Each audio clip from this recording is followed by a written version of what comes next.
I could raise him as my own. He will burn your house and throne. By DonttellNightwing. Read by My Lost and Found. Summary. Odysseus washes up on the shores of Ithaca, still mourning for the family he thought he had lost. Penelope, his wife, Telemachus, his son, and Astyanax, the boy he had taken in as his own child. However, when he arrives on Ithaca, things are very different from what he expected. Perhaps he can go back home after his time at war and on the sea. This fic is about 3,000 words and 1 chapter. This podfic was recorded for Voiceteam 2025 for the challenge Fresh New Sound. As always, link to the fic is in the description, and on with the story. There was a knock at Eumene's door, breaking the silence that had fallen over them after their conversation. The silence after Odysseus's lie. For a moment, everything was quiet, as if even the gods were holding their breaths. The sheep stopped their bleating. The fire seemed to stop crackling. Even the waves crashing onto the rocky shores seemed silent. Then, the door opened slowly, the creaking of it a thunder crack in the silence. A gust of wind whisked through the little hut, making Odysseus, in his ragged, borrowed clothes, shiver. A boy stood in the entrance, hair windswept and eyes too wise for his age, yet still with that youth Odysseus was sure was gone from his own. The boy, he couldn't be much older than 20, was familiar, though Odysseus didn't know why. The boy's eyes seemed to glance over him, barely acknowledging the man, made old by the goddess's magic. Odysseus's face was wrinkled, crow's feet cresting around his eyes, and smile lines he had never had the ability to grow. Only his eyes matched his true self, yet they also matched the disguise, having seen far too much for 40 years old. Eumenes looked towards the boy, and the old man grinned, standing from his chair and running far faster to the boy than his body should allow. The boy met him in the middle, hugging the old man like a son returning from war and meeting his father. They held each other for a moment, before Eumenes pulled back, instead holding the boy's face. Tears were growing in the old man's eyes, and Odysseus could feel his own heart ache. Oh, how he missed Telemachus, his son of Penelope. But even thinking of him reminded him of the other boy, Astyanax, the son of Hector, and the boy he had taken in as his own. The boy who he had lost along with his crew when he was shipwrecked on Calypso's island. The child that he had mourned far longer than he had raised. He thought of them and felt hot tears drip down his cheeks. He put a hand up to his mouth, taking in a ragged breath. He had lost them, lost any chance he had to watch them grow. "What makes you cry?" A young voice interrupts his winding thoughts. The young man was closer now, watching him carefully. Odysseus realized the oddity of a stranger crying in a friend's house, for no obvious reason. Shook his head, mopping up his tears with the borrowed tunic. The young man continues. "Are you all right?" I am, Odysseus assured, graciously accepting his hand and standing with his help. "Have you lost someone?" the young man asked, steadying with a firm hand on his shoulder. "I have lost many," Odysseus said, surprising even himself with his honesty. As if the floodgates had opened, he told the young man his true story, not caring that Eumenes was still in the room, listening to a story different from what he had told the old man. "I lost my wife and both sons to the god's wrath. one to Poseidon's domain, and the other son and my wife to Zeus's fury. I had fought 10 years in Troy and disobeyed the gods' orders to kill one who didn't deserve it, cursing my family to their deaths. My crew, my friends, I led them to ruin and watched as they died at the hands of the sea. You truly are an unlucky man, having to go through this, the young man said. I would offer you stay at my home, but I would be concerned about the gods punishing me for helping a man so detested by them. Odysseus, also knowing this, bowed his head in understanding. He had come home to Ithaca, but there wasn't a home to go back to. He had let Astyanax live, raised him as his own, and now, not only had he lost his family in Ithaca, but also the boy who he had given his life up for. Still, perhaps he could learn of what happened to his family. It would not do harm to ask the young man. Yes, but may I ask you a question? The young man tilted his head, listening to his request. Many years ago, when I had fought in the war, I knew a man named Odysseus. He said he had a wife and son in Ithaca waiting for him. I asked, did he ever return home? The lie was bitter on his lips, but flowed out smoothly. The young man squinted at him for a moment. We have heard many stories from many men about knowing Odysseus. The queen has grown tired of the lies told to get close to her. Odysseus took in a sharp breath. The queen? Did he mean Penelope? Was she still alive? The man's eyes squinted further, before his eyebrows shot up and a look of surprise crossed his face. It was there for a moment, then replaced with an overwhelming joy, before being schooled into a neutral expression. If Odysseus hadn't been so shocked by the reveal of Penelope being alive, surely he would have realized that this young man was his son, just as the young man, Telemachus, had realized that this was long-suffering Odysseus. Telemachus grasped his father's hand and held back the tears that were welling up. Sir, are you all right? You seem so pale all of a sudden. Please, let me show you to the palace. No man would act like this if they had lied about seeing the lost king.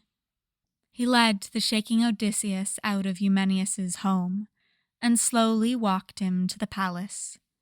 As they walked, tears slowly made their way down his cheeks, quickly wiped away by Telemachus's toga. He had gotten it not too long ago, when he was deemed an adult. Odysseus's steps were slow, and he stumbled every so often on the uneven ground, the stones in the pathways not flush with one another, and moss grew between them. As they walked, Telemachus told him of the events of the past 20 years, of how suitors had overtaken the palace, assuming Odysseus dead, and wanting the hand of Penelope in marriage. When Odysseus had voiced his anger at this, Telemachus had laughed. You're a year too late, my friend. The suitors are no longer an issue. Odysseus's brow furrowed. Why is that?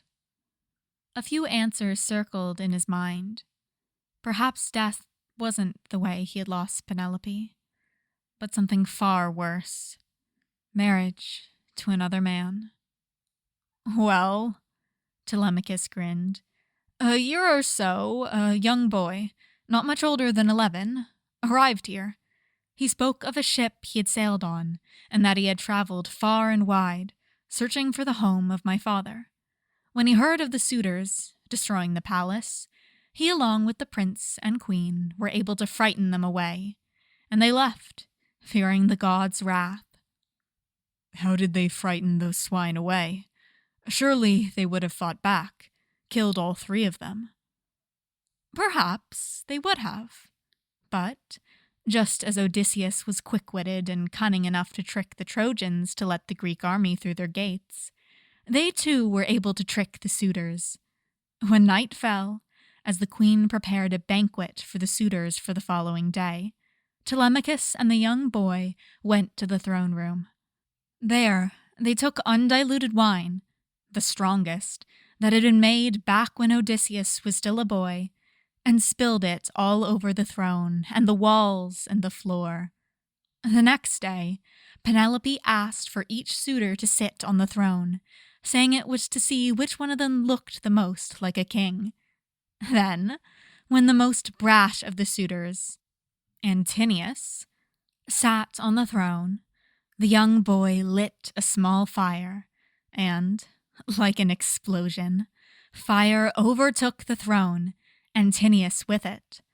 The other suitors were so frightened, believing that Zeus was the one who had caused it, furious at them for disobeying the laws of hospitality. All that could leave ran out of the house, leaving only the king's family inside, unharmed. For the rest of the day, the fire burned, but at nightfall, the fire died, and the suitors were too afraid to return. Odysseus's heart sang. His love for his son and wife, already mountainous, grew larger. Yet, a question hung in his mind. What of the boy? What happened to that young man, so brave and cunning? The queen took him in as her own, promising to care for him until his father returns home. It is then that they arrive at the doors of Odysseus's house, still as gorgeous as it once was, built by his own hands. The courtyard was bustling, but not with suitors. Stepping into it, it was almost like he had stepped into the past. He almost expected to see his son run up to him and embrace him. However, he knew this would not happen. His son would be far too old and wouldn't recognize his father. He tried not to let that sorrowful thought make him weep once again. Meanwhile, Telemachus watched his father. He had no doubt this was the same man who had left him as an infant. He matched all the stories he had been told, both from those who fought with him and those who knew him as a child. Both were broken out of their thoughts by a barking and turned to see the old dog, Argos, limping towards them. The old dog, recognizing the man who had trained him as a puppy, was trying to meet him once again. Odysseus, overjoyed to see his hunting dog still alive and not concerned with those watching, met Argos in the middle, kneeling down and petting the old dog that he had left behind 20 years before. The dog leaned in, and Odysseus scooped Argos up, carrying him despite the elderly dog's weight. Telemachus laughed, remembering how Argos would often cheer him up as a child, and how happy the old dog looked now. They then continued on, Argos still in Odysseus's arms, until, by the entrance of the main hall, he let him down. His cheeks were once again wet, and before they entered, he knelt and pet the dog again, overjoyed to see him. Then they went inside. "I will tell the queen and prince you're here. Please, rest while we get food prepared." Odysseus did as he was asked, and took the time to look at the throne room. Nothing was scorched. The walls showed no burn marks, and there was no burnt flesh sticking to the floors or the throne. Yet, the smell of burning and burnt flesh lingered, along with the sickly sweet smell of wine. He could almost imagine the presence of the suitors, yet there was no sign of any guests except for him. For a moment, just a moment, he could imagine a giggling sound through the walls, a child laughing, growing old. As he thought about it, the laugh echoing on the walls morphed into laughter against the wooden hull of a ship. He remembered the little boy he had taken in, the one said to burn his house and throne, the one who would assure he could not save Penelope and Telemachus. Yet now, here, they both live, and still he sorrowed for Astyanax, that he could not witness this joy as well. Telemachus knocked on his mother's door and opened it slowly to see her weaving while telling a story to young Astyanax, who was watching her with rapt attention, grinning as she told the exploits of a man who was now in their home. "Mother," Telemachus said. He was grinning, and now couldn't stop the tears from dripping down his face. Penelope, seeing this, let go of her weaving and went to her son, holding his face in her hands and wiping away a tear with a thumb. "My son, what is the matter? You cry, yet you are smiling. What has happened? Is it good or bad?" "It is good." He put his hands over her own, which were still on his face, then repeated, "It is good." Astyanax was now standing beside Telemachus as well, his height only at Telemachus's chin. The young boy was grinning, a knowing look in his eyes. Penelope, also noticing the looks her sons were sharing, had a small smile grow on her face, though her eyes were troubled. "You believe it is Odysseus?" With Telemachus's nod, hope grew in her chest, but weariness made a home in her mind. "We cannot yet be sure. We must be sure. Have Eurycleia care for him. She knows him best. She will be able to tell if it is our Odysseus." And so it was done. The old woman who had nursed and raised Odysseus was brought in, and she was set to wash his feet. Seconds after she began, she dropped his leg in shock, the bowl she was using clattering to the ground. She gasped and looked up at him, then at the scar on his leg, then at him again, tears welling in her eyes. "Odysseus?" she whispered, but Telemachus still heard. He left the throne room quickly, heading to tell his mother what had happened. As he did this, Odysseus was frozen. As if he was outside his own body, he stood and went down to kneel next to Eurycleia, who was now weeping. Slowly, as he spoke soothing words, she calmed. By then, his clothes were soaked through the knees, and Telemachus was back in the room. He helped both Odysseus and Eurycleia up and led Odysseus to another room where a table was set with food. "You must be hungry. Please, eat," Telemachus said. Odysseus shook his head. "The host is not here. I should not." Memories of the Cyclops, the giants, Circe, and so many others that had betrayed him with hospitality flashed through his mind. Telemachus smiled and said, "I am the host. Please, eat." The shock of the statement flooded into Odysseus, and the confusion. Before he could ask, however, the man continued. "I am Telemachus. This is my home, as long as my father is not here." Then, almost as if the floodgates had opened, Odysseus once again began to weep. He went towards his son, and Telemachus went towards him, and they embraced. At once, the disguise Athena had given Odysseus melted away.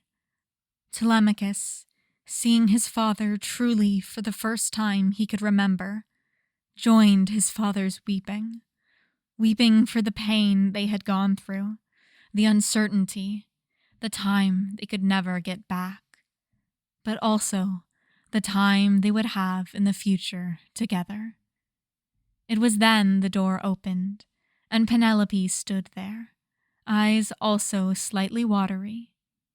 Seeing her, Odysseus at first believed her to be a goddess, her beauty unmatched. Even Helen, the most beautiful woman in the world, could not compete with her. Beside her, a young boy was clutching her chiton, eyes wide as he watched them. Then, when Odysseus let go of his son and looked to them, the boy let go of his mother's dress and ran to Odysseus, wrapping his arms around his neck and burying his face in Odysseus's shoulder. Surprised, Odysseus caught the boy and took a few steps back, steadying himself. After a moment, however, he realized who this was and fell to the floor, his weeping turning into sobs.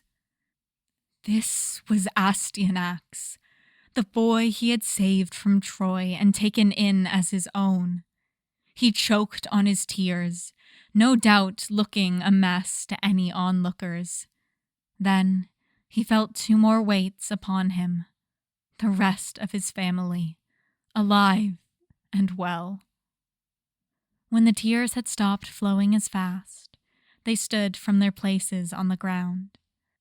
Penelope, overjoyed at her husband's return, but still suspicious, came up with a plan to truly determine that this was Odysseus. She held her husband's face, rubbing the beard that he had grown during his time at sea. "My love, you seem so tired. Let us go to bed." Odysseus smiled softly and nodded, moving one of her hands to his mouth to kiss it. He said nothing. Penelope then moved to hold his hand, leading Odysseus to the door.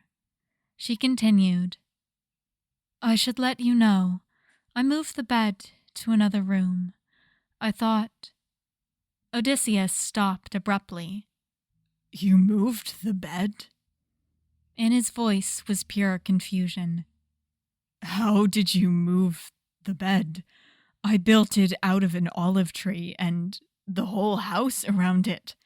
How did you move it? It would be impossible for even the strongest men to move that bed. Only a god could do it.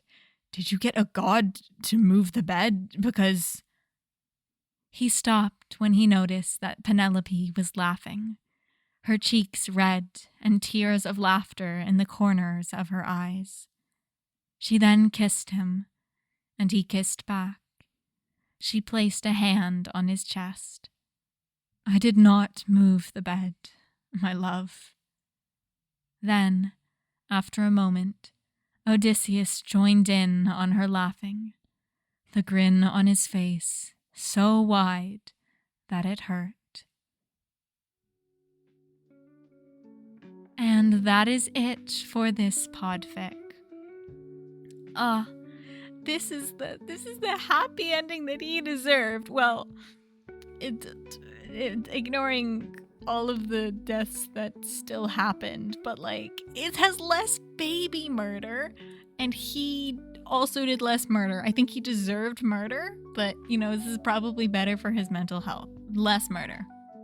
And I love the premise of this fic, because I am also just a huge, lover of twisting the words and rules lawyering prophecies to be like, okay, but it doesn't have to mean what you think it does. And this is literally perfect. It's like, yeah, he burned the tiny baby grew up and he burned Odysseus's house and throne, but just a little bit, and it was for intimidation purposes. And that's just I love it. That is perfect. And definitely not could have happened in the real story. The gods are little petty bitches, but it's beautiful and I love it here. It's great. And oh yeah, in the notes, the author also said that some parts that aren't as obvious with the changing the prophecy, and so they said their favorite part to change was coming up with, "If you don't end him now, you'll have no one left to save," meaning that no one needs saving now. They're fine. Odysseus doesn't need to commit his warranted murder. They're all chill. It's beautiful. I love it. This definitely, I think, follows more the actual, like, classic Greek myth/poems, whatever you call it. But it is under the epic, the musical, like, tag on AO3, which is how I found it, because I've read a couple, like, fan fictions for the epic, the musical, and it's great. There's like, there's like a couple thousand, and it's like, yes, it was like nearly 5,000, not nearly 5,000. It's nearly 5,300. It's more than I thought. Wow. But no, yeah, it's so many. I've read a couple pretty good ones, but this one, I don't know. It's just, I love it.